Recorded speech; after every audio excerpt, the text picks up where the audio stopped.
नमस्कार मित्रों, history research point पर आप सभी का स्वागत करता हूं।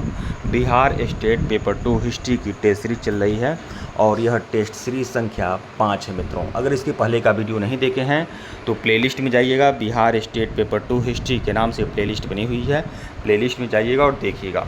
जो लोग हमारे कोर्स को ज्वाइन करना चाहते हैं हमारे ऑफिशियल व्हाट्सएप नंबर पर मैसेज कर सकते हैं। हमारा ऑफिशियल व्हाट्सएप नंबर डिस्क्रिप्शन में भी है और यहाँ पर भी शो हो रहा है। 8318397276 हमारा ऑफिशियल व्हाट्सएप नंबर है। कंप्लीट कोर्स जो है वह 999 रुपये का है। टेलीग्राम बिल्कुल ज्वाइन कर लीजिएगा, व्हाट्सएप ग्रुप बिल्कुल ज्वाइन कर लीजिएगा, लिंक डिस्क्रिप्शन में है। आइए शुरुआत करते हैं। और हड़प्पा सभ्यता भौगोलिक विस्तार एवं महत्वपूर्ण स्थल, इस सभ्यता से संबंधित ही कुल 120 रामबाण प्रश्न मैं आप लोग को दे रहा हूँ, केवल भौगोलिक विस्तार एवं महत्वपूर्ण स्थल से संबंधित। तो बहुत ही बेहतरीन आपका यह वीडियो होने रहने वाला है और यह 5वीं टेस्ट सीरीज है और लगभग हम लोगों ने 80 प्रश्न कंप्लीट कर लिया है। एक टेस्ट सीरीज में कुल 20 प्रश्न हम लोग देख रहे हैं। ठीक है, व्हाट्सएप ग्रुप बिल्कुल ज्वाइन कर लीजिएगा, लिंक डिस्क्रिप्शन में दिया गया है। प्रश्न 81 देखिएगा, हड़प्पा सभ्यता में घर किस सामग्री से बने हुए थे? तो हड़प्पा सभ्यता में जो घर बने हुए थे किस सामग्री से बने हुए थे? तो पक्की और कच्ची ईंटों से बने हुए थे। विकल्प बी जो है वह आपका सही है। व्याख्या देखिएगा, पक्की और कच्ची ईंटों से हड़प्पा सभ्यता के घर बने हुए थे। हड़प्पा सभ्यता के अधिकांश मकान पक्की और कच्ची ईंटों से बने थे। प्रश्न 82 देखिएगा, हड़प्पा सभ्यता में मकानों की विशेषता क्या थी? 2 या 2 से अधिक कमरे या आंगन, ऊंचे महल, गुफा जैसी घर, एक ही कच्ची झोपड़ियाँ। तो हड़प्पा सभ्यता में मकानों की विशेषता क्या थी? 2 या उससे अधिक कमरे या आंगन। ये हड़प्पा सभ्यता में मकानों की विशेषता क्या थी? 2 या अधिक कमरे और आंगन, ये हड़प्पा सभ्यता के मकानों की विशेषता हुआ करती है। विकल्प जो है आपका सही है। मकान 2 या अधिक कमरों के होते थे, साथ ही आंगन या स्नान घर भी होता था। प्रश्न 83 देखिएगा, मोहनजोदड़ो की सड़कों की विशेषता क्या थी? मोहनजोदड़ो की सड़कों की विशेषता क्या थी? तो ग्रिड पद्धति और चौड़ी सड़कें हुआ करती थीं। विकल्प भी जो है वह आपका सही है।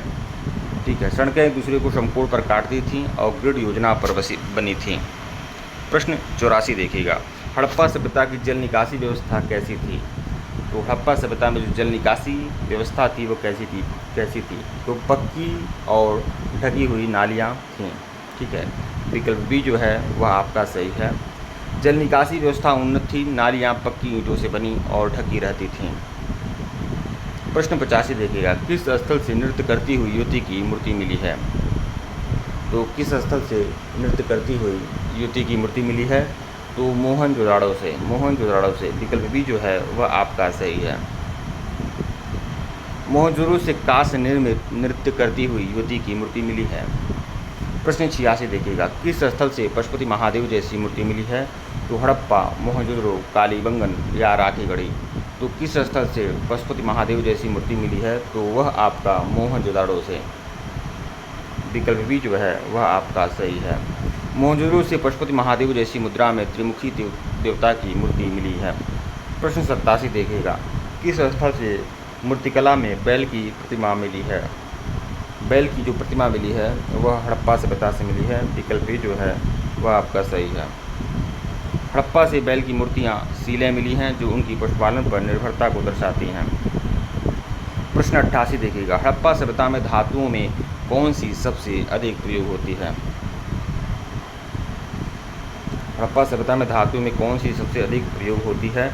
लोहा, तांबा, सीसा या एल्यूमिनियम। तो हड़प्पा सभ्यता में जितने भी धातु हैं उसमें सबसे ज़्यादा प्रयोग किया जाने वाला जो धातु है वह तांबा ही है। विकल्प बी जो है वह आपका सही है। व्याख्या देख लीजिएगा, हड़प्पा सभ्यता में तांबे का औजार और बर्तनों के निर्माण में व्यापक उपयोग हुआ था। प्रश्न 89 देखिएगा, 89, किस स्थल से मनकी बनाने का उद्योग मिला है? तो लोथल और चनहुड़ो, ये 2 ऐसी जगह हैं जहाँ से मनकी बनाने का उपयोग मिला है।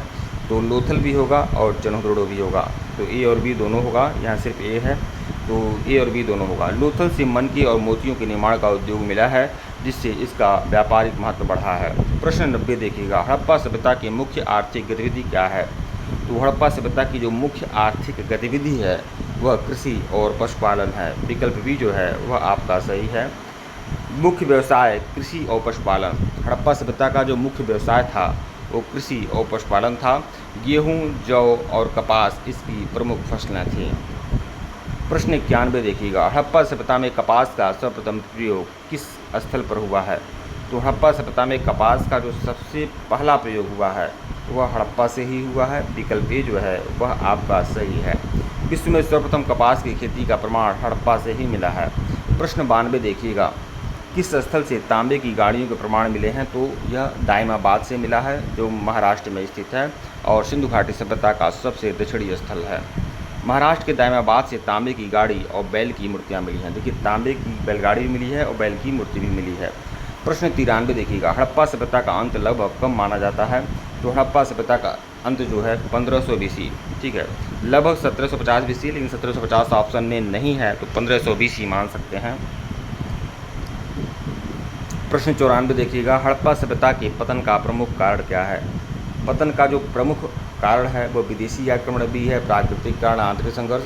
जो विद्वान हैं अलग अलग राय देते हैं, ठीक है, तो इसमें उपरोक्त सभी होगा। विकल्प डी, विदेशी आक्रमण, बाढ़, सूखा, नदियों का मार्ग बदलना और आंतरिक संघर्ष सभी कारण माने जाते हैं।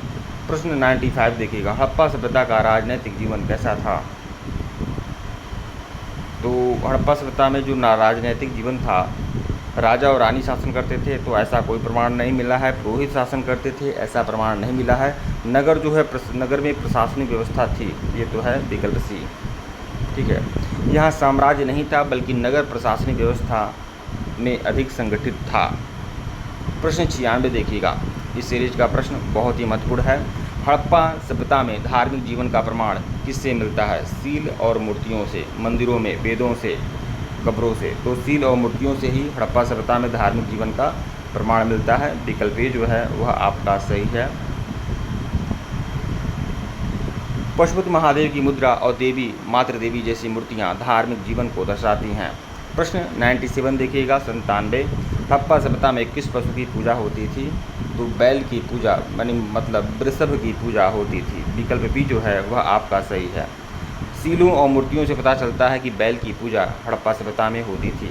प्रश्न 98 देखिएगा, हड़प्पा सभ्यता का सामाजिक जीवन कैसा था? वर्गहीन, जातिगत, उन्नत और संगठित या असंगठित?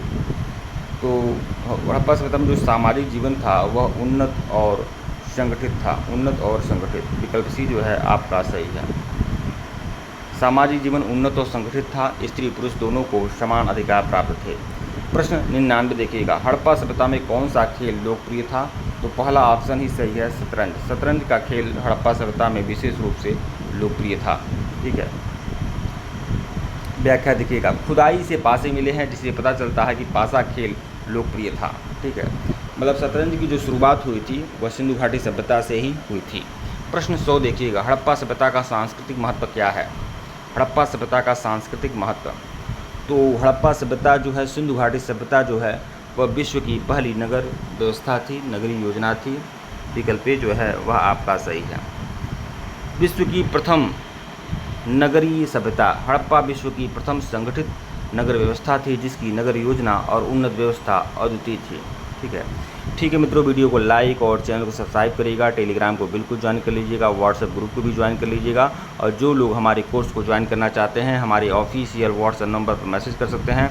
हमारा ऑफिशियल व्हाट्सएप नंबर डिस्क्रिप्शन में भी है और यहाँ पर भी हमारा ऑफिशियल व्हाट्सएप नंबर शो हो रहा है। 8318397276 हमारा ऑफिशियल व्हाट्सएप नंबर है। जो लोग हमारे कोर्स को ज्वाइन करना चाहें, हमारे ऑफिशियल व्हाट्सएप नंबर पर मैसेज कर सकते हैं। आपको hand written notes, PPT notes, lectures, video test series सब कुछ आप लोगों को उपलब्ध मिलेगा। धन्यवाद आप लोग को।